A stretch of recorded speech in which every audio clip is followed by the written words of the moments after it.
Repeated मिसकॅरेजेसचे गुपित काही कारणं.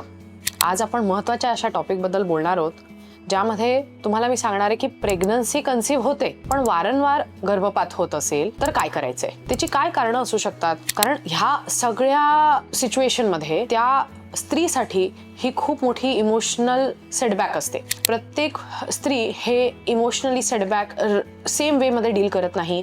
काहींसाठी खूप गिल्ट असतं, खूप फॅमिलियल प्रेशर असतं, फायनान्शियल ड्युरेस असतं आणि त्या सगळ्या महिलांना आज हा व्हिडिओ जो मी बनवते तो खूप मदतगार ठरणार आहे. आजचा टॉपिक खूप महत्त्वाचा आहे, कारण जर ओपीडी मध्ये 10 पेशंट्स येत असतील तर साधारण 4 पेशंट्सला रिपीटेड मिसकॅरेजेसची हिस्ट्री असते.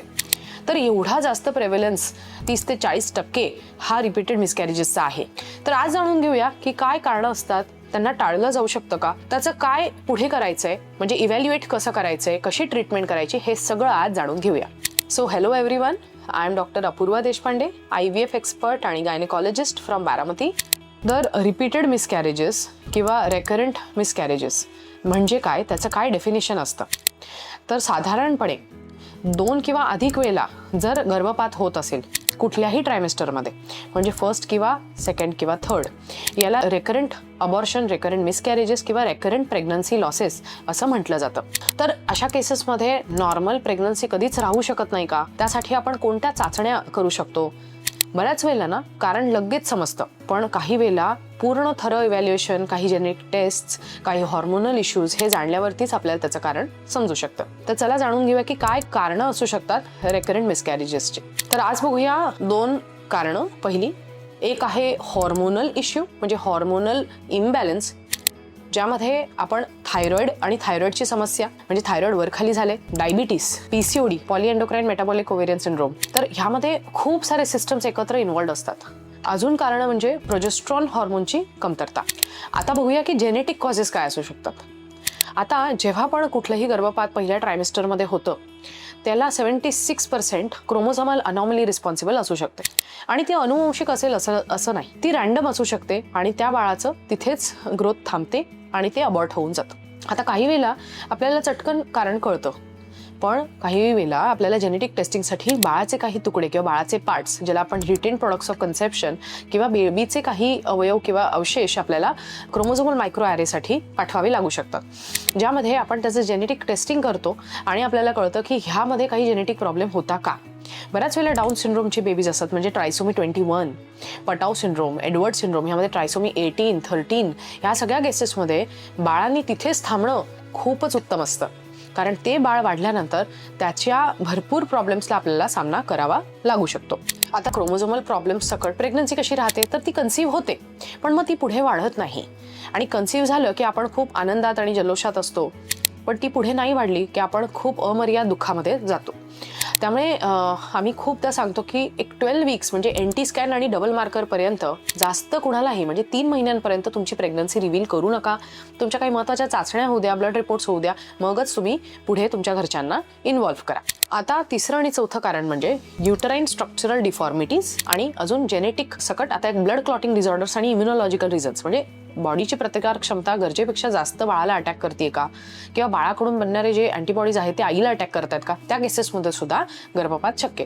तर आता कुठले युटराईन माल्फॉर्मेशन्स आहे ज्यामध्ये गर्भपात होतो. काय होतं की बऱ्याच वेळेला प्रेग्नन्सी ठेवण्या अगोदर 3D सोनोग्राफी झालेली नसते आणि ते एका उत्तम सोनोग्राफरनी केलेली नसते.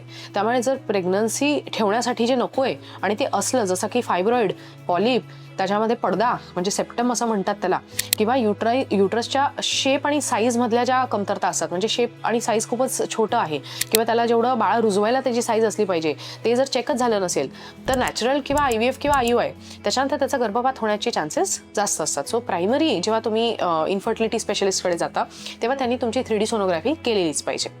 आता ब्लड क्लॉटिंग डिसऑर्डर्स आणि इम्युनॉलॉजिकल रिझन्सबद्दल बोलूया. हे रेअर पण महत्त्वाचं कारण आहे. आता यामध्ये सगळ्यात महत्त्वाचं म्हणजे आपला सिंड्रोम.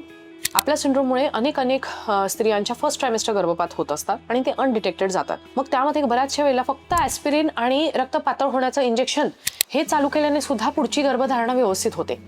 आणि ती इतकी सूक्ष्म अशी मायक्रोस्कोपिक गोष्ट आहे आणि त्याचा जो इंटरप्ले असतो तो बाळामध्ये आणि त्या गादीमध्ये असतो आणि जर ते नाही समजलं तर बाळ आपल्या हातातून जाऊ शकतं. आता ब्लड क्लॉटिंग डिसऑर्डर्समध्ये इम्युनॉलॉजिकल रिझन्स काही असतील किंवा त्याची प्रतिकार क्षमता काहीतरी सापडतीये किंवा कुठल्या तरी अँटीबॉडीज सापडतात, मग त्याच्यावरती ट्रीटमेंट असते का? डेफिनेटली ट्रीटमेंट असते. काही वेळेला आपल्याला काही अँटीबॉडी कमी करण्यासाठी जरी गोळ्या घेतल्या तरी सुद्धा नेक्स्ट टाइम गर्भधारणा राहण्यासाठी किंवा ती जास्त प्रलंबित होण्यासाठी आपल्याला मदत होते. जसं की अँटी-TPO अँटीबॉडी झालं, आपला सिंड्रोम झालं, असे ANA फॅक्टर्स आहेत, बरेचसे फॅक्टर्स आहेत ज्यामध्ये आपल्याला ते माहीत असलं तर आपण त्याच्यावरची ट्रीटमेंट करू शकतो. आता 5वी आणि खूप महत्त्वाची समस्या म्हणजे लाईफस्टाईलचे फॅक्टर्स. आजचा ताणतणाव, स्ट्रेस, ट्रीटमेंटमध्ये असलेली आपली गुंतवणूक म्हणजे फायनान्शियल, मेंटल, इमोशनल इतकी इन्व्हॉल्वमेंट जास्त असते आणि घरच्यांचा इतका प्रेशर असतो की त्या स्त्रीला असं वाटतं की आता मी काय करू आणि काय नाही. कधीही प्रेग्नन्सी एकदाची राहते आणि कधीही संपते. सो त्याच्यातला जो जॉय आहे तो निघून जातो आणि ती बिचारी खूप स्ट्रेस्ड असते. तर ज्यांनी म्हणजे IVF कडे जाताय, नॅचरल असो IUI असो, जे काय तुम्ही करताय ना प्रेग्नन्सीसाठी त्यामध्ये स्ट्रेस हा नंबर 1 फॅक्टर आहे ज्याच्यामुळे बाकीचे जे ॲक्सिडेंट किंवा अपघात होत असतात. त्यामुळे स्ट्रेस लेवल्स कमी पाहिजे, तुमचं डाएट खूपच चांगलं पाहिजे, regular exercise mild to moderate तुम्ही केलंच पाहिजे, तुमचे साखरेचे लेवल्स रुटीनने चेक करून घेतले पाहिजे, थायरॉइडचे लेवल्स चेक करून घेतले पाहिजे आणि जे तुमचे एक्सपर्ट आहे ते जर काही सांगत असतील तर ते रुटीन फॉलोअप होणे खूप गरजेचं आहे. त्यामध्ये ना कमी झोपेचं पण एक मोठा रोल आहे.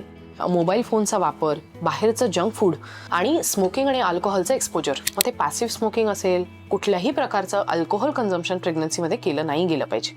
आता फ्युचर हेल्दी प्रेग्नन्सी पॉसिबल असते की नाही? आता राईट टाईमला जर तुमचं डायग्नोसिस झालं आहे, तुम्ही त्यावर राईट ट्रीटमेंट केली आणि प्रॉपर प्लॅनिंग करत असाल, तुमचे डॉक्टर तेवढे सुज्ञ आहेत आणि तुम्हाला प्रॉपर गायडन्स देतात, तर लवकरात तुम्हाला एक नॅचरली किंवा IVFद्वारा किंवा IUIद्वारा आणि जुजबी मेडिसिन्स थ्रू तुम्हाला प्रेग्नन्सी राहू शकते. तर आता ह्या सगळ्या विषयी ना खूप सारे डाऊट्स असतात, तर ते सगळे प्लीज कमेंट्स बॉक्समध्ये लिहून पाठवा. मी नक्कीच त्याचं उत्तर देईन. थँक्यू.